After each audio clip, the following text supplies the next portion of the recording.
Winner point को subscribe कीजिए और बेल आइकन को प्रेस कीजिए।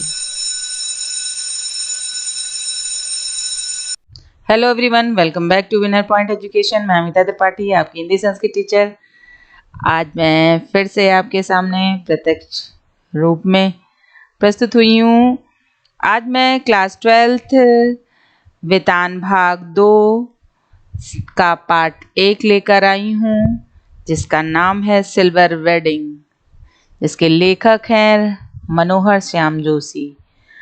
मनोहर श्याम जोशी ने सिल्वर वेडिंग के माध्यम से, इस कहानी के माध्यम से क्या बताने का प्रयास किया है, इसमें क्या घटनाएं घटित हुई हैं, क्या इससे लोगों को सीख मिलती है, इन सभी को हम इस पाठ के सारांश के द्वारा चर्चा करेंगे।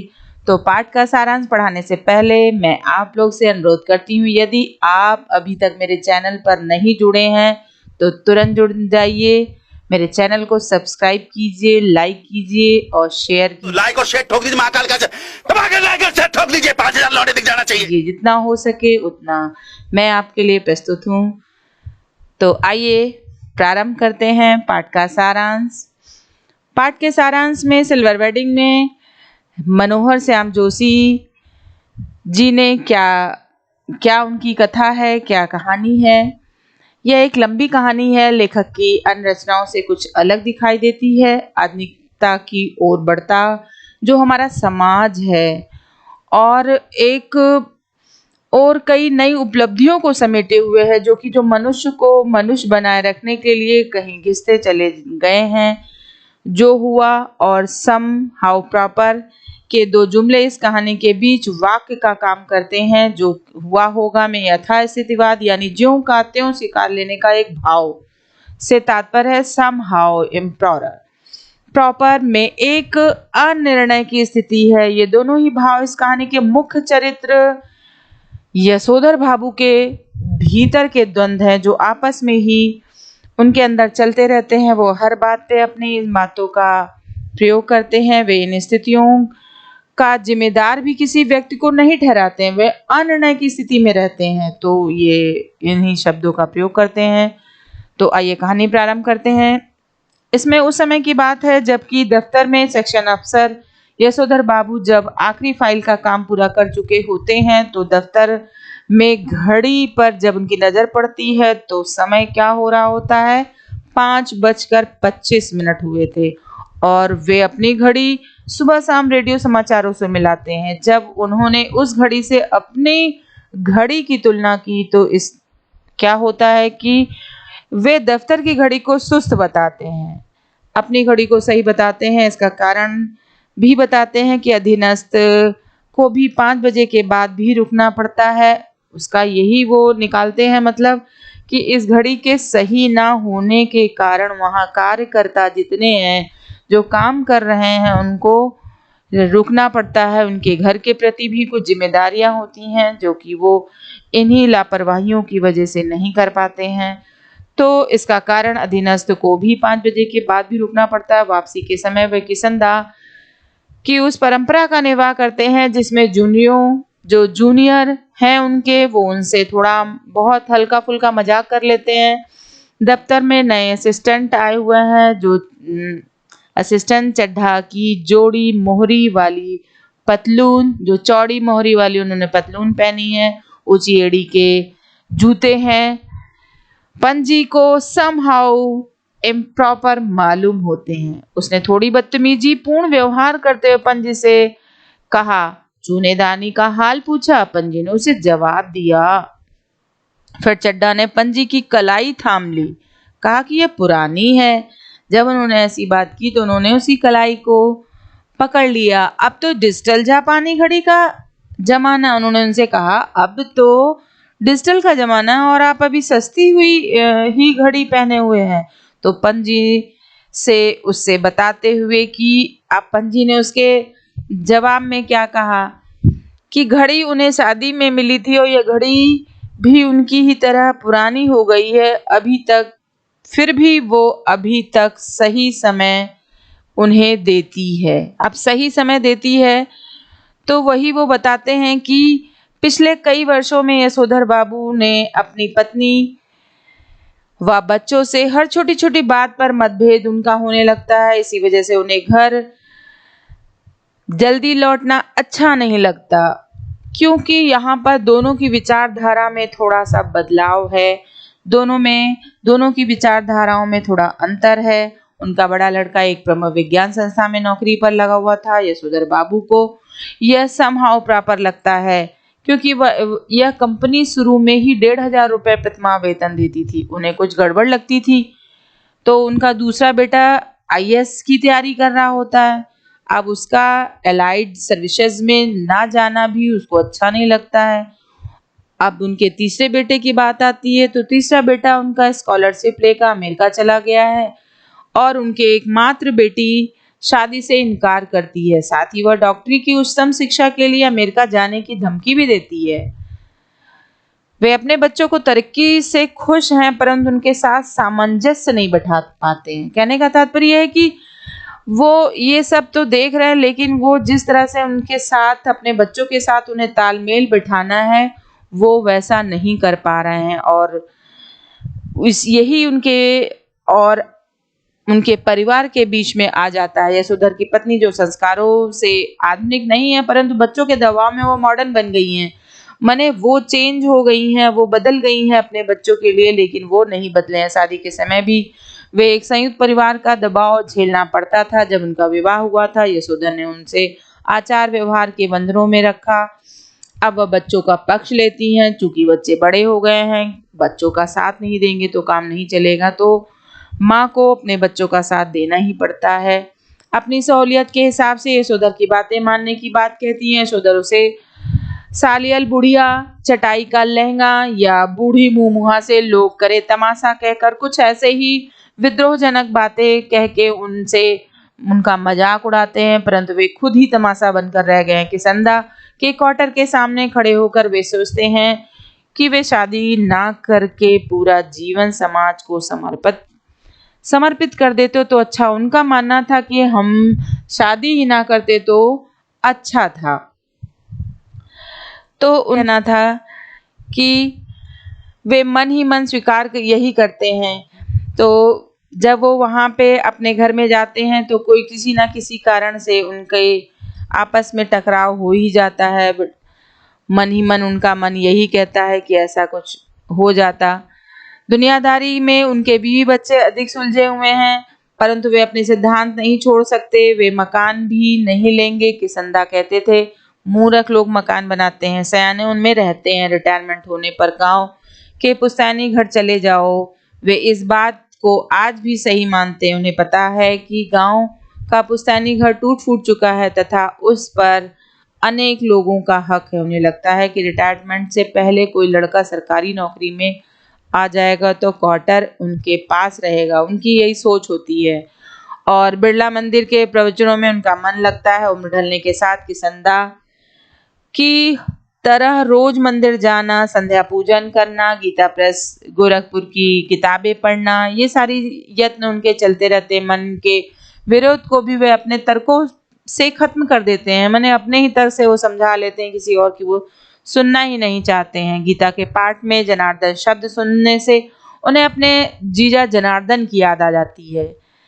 उनकी चिट्ठी से पता चला कि वे बीमार हैं। यशोधर बाबू अहमदाबाद जाना चाहते थे, परंतु पत्नी व बच्चे उनका विरोध करते हैं।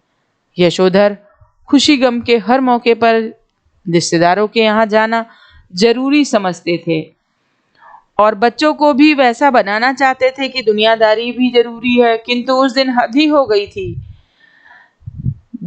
जिस दिन कमाऊ बेटे ने यह कहकर उन्हें बात कही उनसे कि आपको बुआ को भेजने के लिए पैसे मैं तो नहीं दूंगा।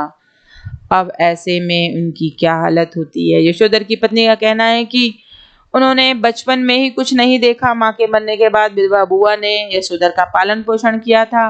मैट्रिक पास करके दिल्ली में किशनदा के पास रहते थे।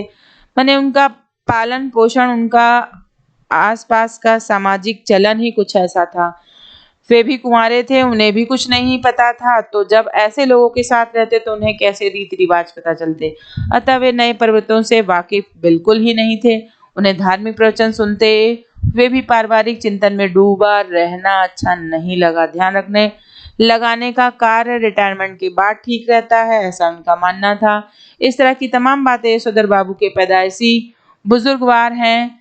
क्यों मैं औरों के हिलबे में कहा कहते, कहाँ काऊ की तह की सी लगनती सी हंसी हंसे देते। माने ऐसी बात कह के वो हंस देते कि हम क्यों किसी के पचड़े में पड़े, वो अपने से मतलब रखते थे। अब जब किसंदा यशोधर की पत्नी का कहना है कि उन्होंने बचपन में कुछ नहीं देखा था। माँ के जाने के बाद उनकी जो दशा हुई थी, उसके बाद जब किसंदा दिल्ली में रहे तो यशोधर बाबू ने पट्टा शिष्य और उत्साही कार्यकर्ताओं की भूमिका पूरी निष्ठा से निभाई। उनके जाने के बाद घर में होली गमाना, रामलीला के लिए क्वार्टर का एक कमरा देना, जो पुण्यों के लिए सब कुछ कुमाऊनी के जनेऊ बदलने के बराबर था। वे अपनी पत्नी बच्चों के विरोध में बावजूद हमेशा रहते थे। वे यह भी चाहते थे कि बच्चे उनसे सलाह लें, परंतु बच्चे उन्हें कभी भी पूछते ही नहीं, उनका हमेशा उपेक्षा करते थे। प्रवचन सुनने के बाद यशोधर बाबू सब्जी मंडी गए। वे चाहते थे कि उनके लड़के घर का सामान खुद लाएं, परंतु उनकी आपस की लड़ाई से उन्होंने इस विषय को उठाना ही बंद कर दिया, कभी उनसे कहा ही नहीं।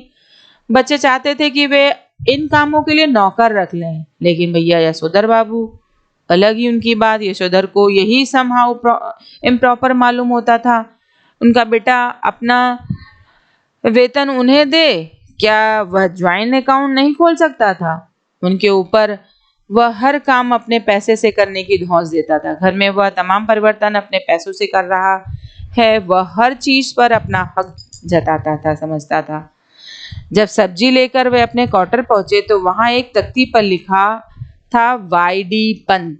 उन्हें पहले गलत जगह आने का धोखा हुआ, पर घर के बाहर एक कार थी, कुछ स्कूटर, कुछ मोटरसाइकिलें, लोग विदाई ले रहे थे। बाहर बरामदे में रंगीन कागजों की झालरें लगी थी और वह गुब्बारे लटक रहे थे। उन्होंने अपने बेटे को कार में बैठने के लिए कहा। उनकी समझ में कुछ नहीं आ रहा था। उन्होंने अपनी पत्नी और बेटे को बरामदे में खड़ा देखा तो कुछ मेम साहबों को विदा कर रही थी। लड़की जो थी उनकी जीन्स पहने हुए थी, बगैर बाह का टॉप पहने हुए थी। पत्नी ने होठों पर लाली और बालों में खिजाब लगाया था। यशोधर को यह सब समहाउ इम्प्रॉपर लगा। मने अब उन्हें झटका लगा कि लोग यहाँ पर चेंज हो रहे हैं। यशोधर चुपचाप देखते रहे। यशोधर ने शर्मीली सी हंसी हंसते हुए पूछा कि हम लोग के यहाँ सिल्वर वेडिंग कब से होने लगी? यशोधर के दूर के भांजे ने कहा, जब से तुम्हारा बेटा 1500 महीने कमाने लगा। अब यशोधर को अपनी सिल्वर वेडिंग की अब पार्टी भी अच्छी नहीं लगी, क्योंकि भाई वो इस माहौल में ही नहीं कभी पले बड़े थे। उन्हें यह मलाल था कि सुबह ऑफिस जाते समय तक किसी ने उनसे इस बात पर, इस आयोजना पे चर्चा भी नहीं की। मैंने उनसे कुछ पूछा नहीं। उनके पुत्र जो थे भूषण, उन्होंने अपने मित्र सहयोगियों को भी बुला लिया, यशोधर बाबू का परिचय करवाया। उस समय उन्होंने प्रयास किया कि भले ही वे संस्कारी कुमाऊनी हैं, तथापि विलायती रीति रिवाज भी अच्छी तरह से जानते, परिचित होने का एहसास कराया। उन्होंने बच्चों के आग्रह पर यशोधर बाबू अपने शादी की सालगिरह पर केक काटने के स्थान पर जाके खड़े भी हो गए। अब क्या करता आदमी अपने बच्चों के आगे मजबूर हो जाता है, बच्चों के लिए सोचना पड़ता है। जब बच्चे ही वैसा करें तो फिर बेटी के कहने पर उन्होंने केक भी काटा भाई, जबकि उन्होंने कहा somehow I don't like all this, माने उन्हें ये सब कुछ पसंद नहीं था। परंतु उन्होंने केक नहीं खाया क्योंकि इसमें अंडा था। अधिक आग्रह करने पर उन्होंने संध्या न करने का बहाना बताया, पूजा में चले गए। आज उन्होंने पूजा में देर लगाई ताकि अधिकतर मेहमान चले जाए। माने वो उनके बच्चों के द्वारा बुलाए हुए मेहमानों से ज्यादा रूबरू नहीं होना चाहते थे, नहीं मिलना चाहते थे, क्योंकि उनको ये माहौल पसंद ही नहीं आया था। उन्होंने किसंदा, जो उन्हें रास्ता उनके किसंदा ने दिखाया था, उससे बिल्कुल अलग था। जो हुआ होगा से आप कैसे मर गए, किसंदा कह रहे थे कि भाऊ सभी इसी जो हुआ होगा से मरते हैं, चाहे वह गृहस्थ हो या ब्रह्मचारी हो, अमीर हो या गरीब हो, शुरू में आखिर में सब अकेले ही हो जाते हैं। उनका कहना था कि इतना पचड़े में फंसने की क्या बात है, इंसान अकेला आया अकेला जाएगा। तो आदमी समाज में रहता है तो उससे मिलजुल कर रहना ही पड़ता है। अब यशोधर बाबू को लगता था कि किसंदा आज भी उनका मार्गदर्शन करने में सक्षम है। उन्हें लगता था कि आज भी अगर वो मिल जाए तो हमें कुछ बता सकते हैं, यह बताने में भी कि मेरे बीवी बच्चे जो भी कुछ कर रहे हैं उनके विषय में मेरा रवैया क्या होना चाहिए। अब वो उनसे राय लेना चाहते हैं कि जो बच्चे मेरे साथ कर रहे हैं उनके बदले मैं क्या करूं। उन्हें ये समझ नहीं आ रहा। किसंदा अकेलेपन का राग अलाप रहे थे। उनका मानना था कि ये सब माया है। जो भूषण आज इतना उछल रहा है, उनका कहना था कि वो किसी दिन इतना ही अकेला और असहाय अनुभव करेगा जितना कि आज तू कर रहा है। तो उनका कहने का ये मतलब था कि अगर वो होते तो मुझे यही राय देते। जब तक किसंदा दिल्ली में रहे तब तक यशोधर बाबू ने उनके साथ इसी तरह से बातें की, उनसे पूछा कि क्या कैसे करना चाहिए। मैंने वो हमेशा यशोधर बाबू के द्वारा कहे गए बातों पर ही ध्यान देते थे।